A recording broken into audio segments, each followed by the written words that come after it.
নির্বাচন আসলে বৈধ অস্ত্র সরকার জমা নিয়েছে, যাতে নির্বাচন সেই বৈধ অস্ত্রটাও মিসইউজ কেউ না করতে পারে। আর এইবার দেখছি উল্টা, একটি দলের গ্রামের নিরীহ কর্মী তাদেরকে গ্রেপ্তার করার জন্য বলা হয়েছে।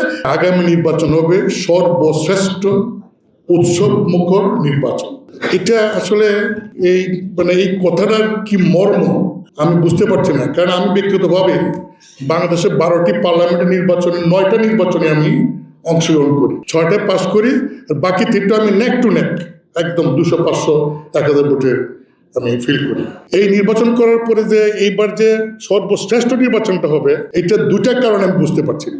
একটা কারণ হলো সবসময় নির্বাচন আগে আমরা দেখি নির্বাচনকে সুষ্ঠু করার জন্য প্রথমেই কিন্তু নির্বাচন কমিশনের পক্ষ থেকে যখন শিডিউল ডিক্লেয়ার করা হয়, তারপরে কিন্তু বিভিন্ন আইন শৃঙ্খলা বাহিনীতে অস্ত্র উদ্ধার, সন্ত্রাস নিয়ন্ত্রণ এবং দাগি আসামি যারা আইন শৃঙ্খলা পরিস্থিতি অবনতি করতে পারে তাদের গ্রেফতারের জন্য একটা অভিযান পরিচালনা করা হয়। কিন্তু এইবার কিন্তু আমরা সরকারের পক্ষ থেকে এবং নির্বাচন কমিশনের পক্ষ থেকে এই ধরনের কোনো শুদ্ধি অভিযান করছেন আমরা দেখি না। শুধু একটা দেখি যে একটি দলের গ্রামের নিরীহ কর্মী তাদেরকে গ্রেপ্তার করার জন্য বলা হয়েছে।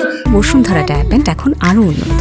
এই হট এয়ার থ্রো টপশিট দ্রুত শোষণ করে সোনামণিকে দেয় কোমল অনুভূতি। এবং উইদাউট এনি কেস রাষ্ট্রের গুরুত্বপূর্ণ ব্যক্তিরা বলছেন যে নো কেস, অমুক দলের কর্মী যেই হোক গ্রেপ্তার করো। এটা কোন ধরনের বিচার? এইভাবেই তো শুধুমাত্র এইটা করেই তো হবে না।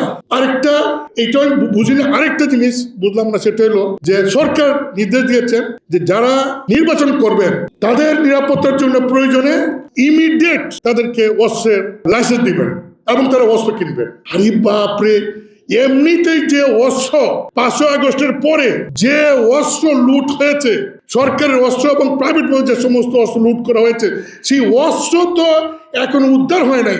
তার উপর যদি প্রার্থীরাও অস্ত্র, আমরাও যদি সেই অস্ত্র নেই, তো এই অস্ত্র ওই অস্ত্রের সাথে তো যুদ্ধ হয়ে যাবে। এটা কুরুক্ষেত্র হয়ে যাবে। এটা তো কি ইলেকশন হবে? এটা কিভাবে সম্ভব ইলেকশন আমি জানি না, এটা কিভাবে সম্ভব। বরং অস্ত্রতর আমরা দেখেছি যে নিয়ন্ত্রণ করা হয়। নির্বাচন আসলে যত নির্বাচন করেছে সমস্ত নির্বাচনের সময় আমাদের যারা আমরা বৈধ লাইসেন্সধারী অস্ত্রের মালিক, আমাদের অস্ত্র সরকার জমা নিয়েছে, যাতে নির্বাচন সেই বৈধ অস্ত্রটাও মিসইউজ কেউ না করতে পারে। আর এইবার দেখছি উল্টা।